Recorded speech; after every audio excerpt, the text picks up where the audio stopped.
नमस्कार, मैं एडवोकेट स्निग्धा राय, legal adviser. जैसा कि आप सभी लोग जानते हैं कि पूरे भारत में भारतीय न्याय संहिता और भारतीय नागरिक सुरक्षा संहिता लागू हो चुकी है और जो धारा 498A है उसे खत्म किया जा चुका है, पीछे छोड़ा जा चुका है। इस कानून की जगह अब भारतीय न्याय संहिता BNS की धारा 85 और 86, 85 और 86 ले चुके हैं। आज के वीडियो में मेरे द्वारा जो बताया गया है वह यह है कि यदि पति 498A की FIR को कंप्लेंट को खारिज करवाना चाहता है, क्वैश करवाना चाहता है, तो क्या वह 1 जुलाई 2024 के बाद में पति ऐसा कर पाएगा या नहीं कर पाएगा। यदि पति कोर्ट में इस बात को साबित भी कर देता है कि पत्नी के द्वारा जो भी FIR करवाई गई है वह झूठी है, उसके द्वारा जो भी इल्ज़ाम लगाए गए हैं वह भी झूठे हैं, पत्नी के द्वारा जो भी एलिगेशन लगाए गए हैं उनके आधार पर तो 498A का केस बनता ही नहीं है। पत्नी के द्वारा जो भी एलिगेशन लगाए गए हैं वह 498A के डेफिनेशन में भी नहीं आते हैं। क्या तब भी 1 जुलाई 2024 के बाद में पति 498A की जो FIR है उसको क्वैश करवा पाएगा? तो आज के वीडियो में हम इसी प्रकार के एक केस के बारे में बात करेंगे जिसका अभी लेटेस्ट जजमेंट आया है, जिसका निर्णय 11 जुलाई 2024 को आया है, जिसमें पत्नी की 498A के केस की FIR को क्वैश करवाने के लिए पिटीशन पति के द्वारा फाइल की गई थी। क्योंकि इसमें केस बनता ही नहीं था, फिर भी कोर्ट ने पति की पिटीशन को खारिज कर दिया। तो क्या 1 जुलाई 2024 के बाद में पति 498A के केस की FIR को खारिज नहीं करवा पाएगा, खत्म नहीं करवा पाएगा? यह जजमेंट आपके लिए इसलिए भी इम्पॉर्टेंट है क्योंकि इस केस में माननीय न्यायाधीश ने यह बताया है कि 1 जुलाई 2024 के बाद यदि पत्नी की 498A की कंप्लेंट को खारिज करवाना है या फिर ख़त्म करवाना है तो उसे क्या करना होगा और ऐसी कौन सी गलती नहीं करनी होगी जो इस केस में हस्बैंड के द्वारा की गई थी। और यदि आपको भी 498A की कंप्लेंट को खारिज करवाना है, ख़त्म करवाना है, समाप्त करवाना चाहते हैं तो मेरे इस वीडियो को आप अंत तक ज़रूर देखिएगा। और यदि आपने मेरे YouTube चैनल को सब्सक्राइब नहीं किया है, आप मेरे चैनल पर नए हैं तो मेरे चैनल को सब्सक्राइब कर लीजिए ताकि मेरे आगे आने वाले जो लीगल वीडियोस हैं इनकी इन्फॉर्मेशन आप तक आसानी से पहुंच सके। साथ में बेल आइकॉन को भी प्रेस कर दीजिए ताकि सारे नोटिफिकेशन आप तक पहुंच सके। आज हम इस वीडियो में बात करेंगे कि उस केस की जो चंडीगढ़ का है और यह पंजाब हरियाणा हाई कोर्ट से रिलेटेड है। इस केस में निर्णय 11 जुलाई 2024 को दिया गया है। इस प्रकरण में जो चंडीगढ़ पुलिस स्टेशन पर पत्नी के द्वारा धारा 498A और धारा 406 के तहत FIR दर्ज करवाई गई थी और यह जो FIR दर्ज करवाई गई थी वह नवंबर 2023 में दर्ज करवाई गई थी, जब नए कानून लागू नहीं किए गए थे। इसके बाद हस्बैंड के द्वारा FIR को क्वैश करवाने के लिए एक पिटीशन फाइल की गई, जो कि पिटीशन जो थी वह 1 जुलाई 2024 के बाद पंजाब हरियाणा हाई कोर्ट में फाइल की गई थी। पति ने जो पिटीशन फाइल की थी वह CRPC की धारा मतलब पुराने कानून के तहत धारा 482 के तहत में फाइल की थी। और जब यह मैटर माननीय न्यायालय में न्यायाधीश के सामने, जो माननीय न्यायाधीश है उनके समक्ष पहुंचा, तो उनके द्वारा यह कहा गया कि आपने जो यह पिटीशन अपने FIR को क्वैश करवाने के लिए डाली है वह पुराने कानून के तहत आपने पेश की है, जबकि अब नए कानून लागू हो चुके हैं और 1 जुलाई 2024 के बाद में आपको नए कानून भारतीय नागरिक सुरक्षा संहिता के तहत अपनी क्वैशिंग पिटीशन डालनी थी। इस पर पति के एडवोकेट ने यह कहा कि पत्नी ने पुराने कानून IPC की धारा 498A के तहत FIR दर्ज करवाई थी जो कि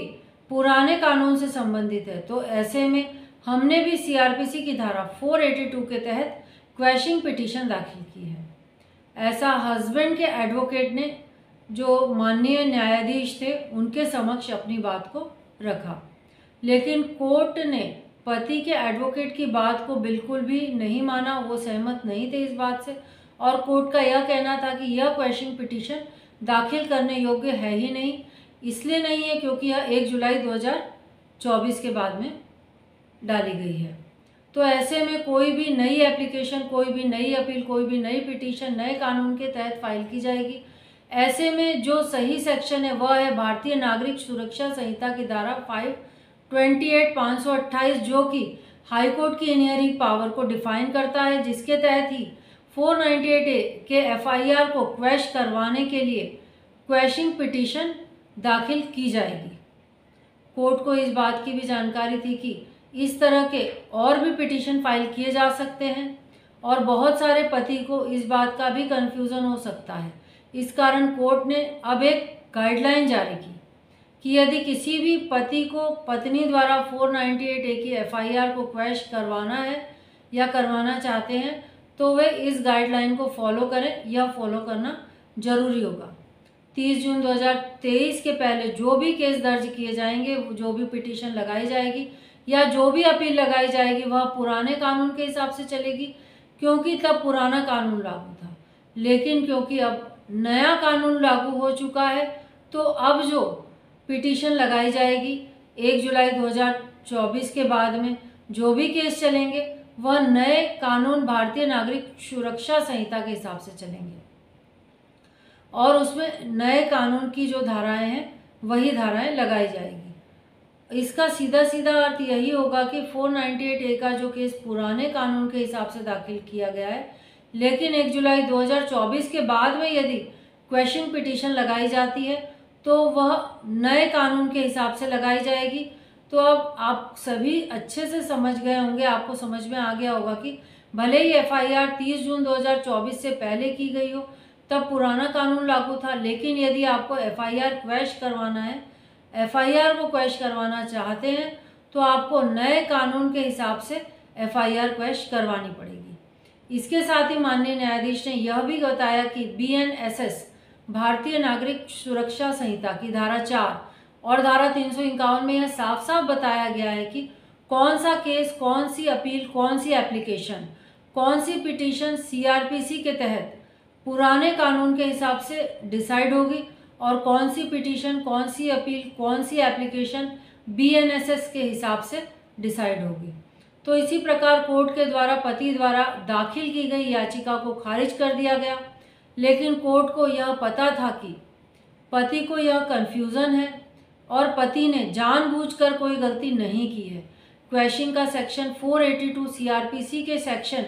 की जगह BNSS का सेक्शन 528 लिखना था और इसी सेक्शन के तहत क्वैशिंग पिटीशन फाइल की जानी थी। तो कोर्ट ने पति को यह डायरेक्शन दिया कि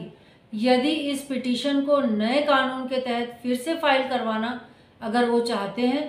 तो दोबारा से सही धारा लगा करके सही कानून के तहत आप फाइल कर सकते हैं और क्वेश्चन पिटीशन को आप दोबारा डाल सकते हैं और 498A को अभी भी क्वैश किया जा सकता है। तो इसी प्रकार ध्यान देने योग्य बात जो इस केस में है वो यह है कि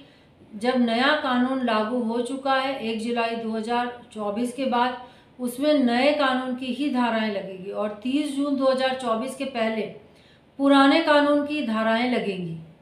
तो आज के वीडियो में जो बात मैंने आपको बताई है यह मेरी कोशिश है कि आपको अच्छे से समझ में आ गई होगी और मुझे ये लगता है कि मेरे द्वारा बताई गई बात आपको अच्छे से समझ में आ चुकी होगी। लेकिन फिर भी यदि आपको समझ में बात नहीं आई होगी तो आप मुझसे प्रश्न करके पूछ सकते हैं। यदि आपको मेरा वीडियो पसंद आया होगा तो आप वीडियो को लाइक शेयर ज़रूर कीजिएगा और यदि कोई भी लीगल जानकारी आपको चाहिए तो आप मुझसे प्रश्न करके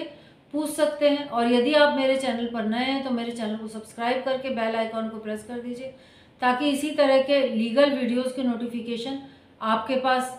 आ सके और आप मेरे सारे जो लीगल वीडियोस हैं जिसमें जो भी जानकारी दी गई है वो आप देख सकें। जय हिंद, जय भारत।